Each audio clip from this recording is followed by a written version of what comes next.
nosotros somos el equipo número 1 y estamos conformadas de Carla Saray López Pérez y Betsabe Berenice Díaz López. Y bueno, nosotros vamos a hablar de las etapas antes del clásico. Como estuvimos viendo, el barroco y el clásico tuvieron diferentes características cada uno, pero algo curioso fue encontrar que en medio del barroco y del clásico, hubieron etapas en las que llevaron al clásico a ser lo que hasta el día de hoy es lo que conocemos. Entonces, este va a ser nuestro tema, el preclasicismo. Igual fue algo importante. ¿Por qué? Porque el barroco ya estaba perdiendo su fuerza. Entonces los músicos, los compositores de esos tiempos lo que buscaban, y las personas también y la gente lo que buscaban eran nuevas ideas, nuevas formas de expresar, de llegar a las personas, también a la gente, por medio de la música, de las composiciones. Y bueno, para comprender un poco la música del preclasicismo tenemos que ver un poco el enfoque y el contexto de lo que estaba alrededor de lo que sucedía, ¿no?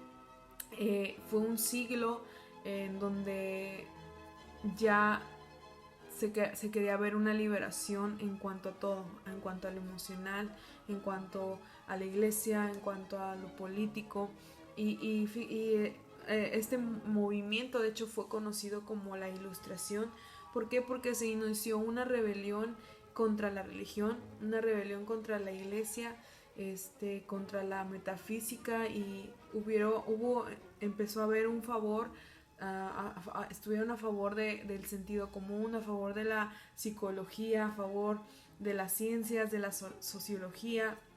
Lo que buscaban era que hubiera una libertad del individuo y que ellos pudieran expresar, que no tuvieran una limitación. Entonces, todo esto que estuvo dentro del movimiento preclásico, lo que llevó lo que llevó fue traer nuevas ideas, repercutiendo en la melodía, en la armonía y en nuevas formas de cómo expresar, de cómo interpretar la música, ¿no? Pero para estar como en un contexto histórico, lo que voy a decir es que en esta época hay un movimiento que es el movimiento de la Ilustración, que promueve el uso de la razón y el conocimiento. Entonces, se vuelve un poco más social la música, ya deja de ser como que se transmite de generación en generación. Obviamente sí sigue siendo así, pero ya se vuelve, pues sí, algo más social.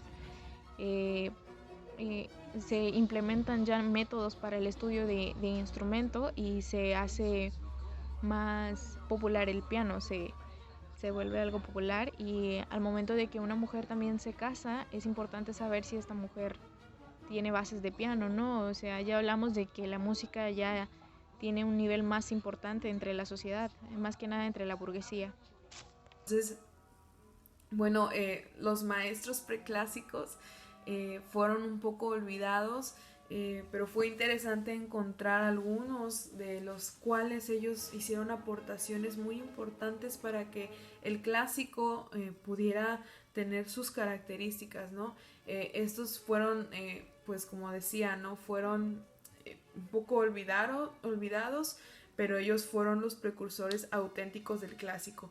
Y sus creaciones, bueno, no fueron tan geniales, pero sí fueron eficaces, ya que esto preparó el reinado de los grandes clásicos como Haydn y Mozart, ¿no? Entonces, ellos básicamente fueron inspirados por medio de ellos.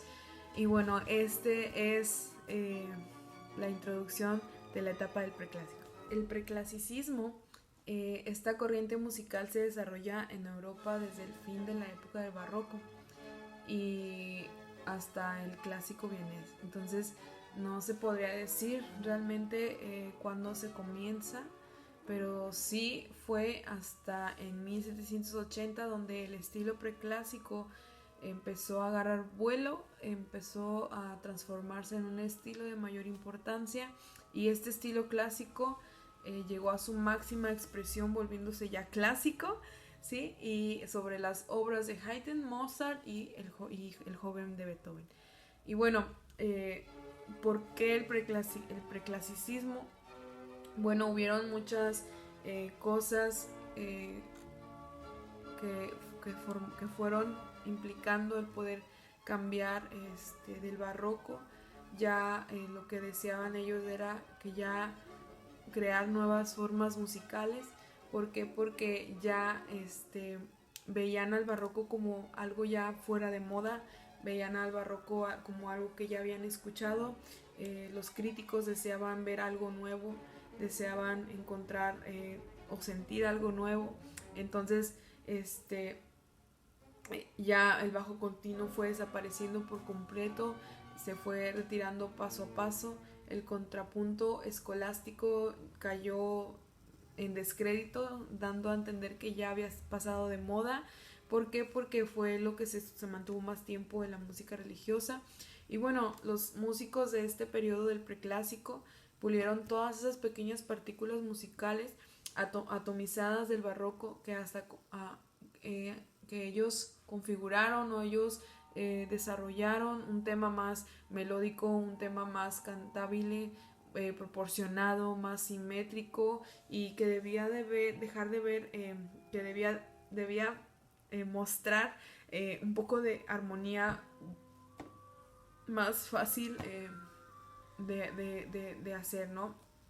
Entonces, técnicamente, lo que trajo el preclasicismo fue un alejamiento del barroco, ¿no? Entonces, por eso es interesante escuchar a ciertos contemporáneos de estas etapas, en donde todavía se escucha un poco del barroco, pero ya también hay algo nuevo, ¿no?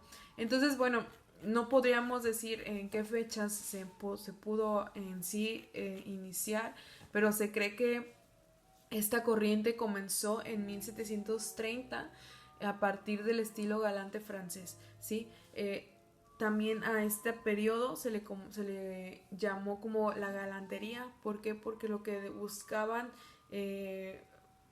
mostrar era como las emociones, lo que buscaba mostrar era algo más nuevo, algo más libre, algo más diferente, ¿no? Pensamos en un estilo con más claridad, más equilibrio, un poco más soberbio y un poco más pegajoso. También podemos ver el auge de la ópera. Ya podemos ver conciertos en vivo, los conciertos públicos, por decirlo así, en París, Londres, Madrid, en Berlín, etcétera, etcétera. Son cuestiones a tener en cuenta al momento que hablamos del florecimiento de la música europea. Como decía, se cree que empezó en 1730 a partir del estilo galante francés, con el nuevo tono italiano en la ópera Buffa, la serva padrona. Entonces, esto fue una representación. ¿Por qué? Porque a partir de este momento la música barroca empezó a transformarse y dio paso al clásico. Entonces, dos estilos o maneras generales de hacer música se distinguieron dentro de este periodo preclásico. Por un lado se le llamó rococó, y que era algo galante, que era lo galante, que era la galantería. Y por otro lado, lo que también buscaba era lo expresivo dentro de la música. Entonces, pues el primero, lo que fue la galantería, rococó, fue cultivado en Francia, debido a que mucha de la música nueva fue compuesta para el entretenimiento de la aristocracia y para el mundo de la moda en general. Entonces este estilo se conoció en Francia como style galant. Y bueno, yo aquí encontré derivado de las ornamentaciones refinadas que encontramos en algunas de las obras de Francois Couperin, ¿sí? Entonces, de este modo el estilo galante francés fue modificando la música, ¿sí? Para conformarse a las necesidades expresivas de las personas. Y también fue modificado para modificar a las necesidades expresivas del temperamento alemán, ¿sí? Y esta versión alemana fue llamada o dio a conocerse como el, no sé, alemán, pero Empfindsamer Stil, que se podía traducir como estilo sensitivo o estilo emocional. Fue un estilo cercano al movimiento literario del Sturm und Drang. Entre 1740 hay algo, esto es algo particular, entre 1740 y 1765 hay un estilo llamado roco. Es como un derivado de lo último del barroco, y esto se haría, principalmente lo harían popular los hijos de Bach, sobre todo Johann Christian, creo, y Carl Philipp, quienes lo harían pues brillar en Hamburgo y en Berlín y en otras ciudades más. Bueno, yo quiero hablar un poquito también de lo que fue el Sturm und Drang. Y bueno, este proceso llega a mediados de los años 70, ¿sí? Y lo que buscaba era algo más romántico, algo más sensible, algo más delicado, más refinado, ¿sí? Y Carl Philipp Emanuel Bach fue el mentor de esta etapa, de este periodo. Y bueno, él escribió: para interpretar toda pieza según su verdadero significado y con la expresión adecuada, sería oportuno que los compositores encabezaran sus obras, además de con las indicaciones de tiempo, con palabras que ayuden a comprender su esencia. Se me disculpará haber utilizado en los estudios términos desacostumbrados, pero me han parecido aptos para expresar mi pensamiento. Expresiones alemanas como muy triste y muy lento, exaltado y melancólico, moderado y suave, algo vivo, agradable y moderado, animado, y otras italianas que serán desde entonces moneda corriente como allegro, Manon troppo, assai, un poco allegretto, sostenuto, responden a este afán de precisar, de personalizar la intención del autor en la expresión de emociones, algo que el barroco descuidó.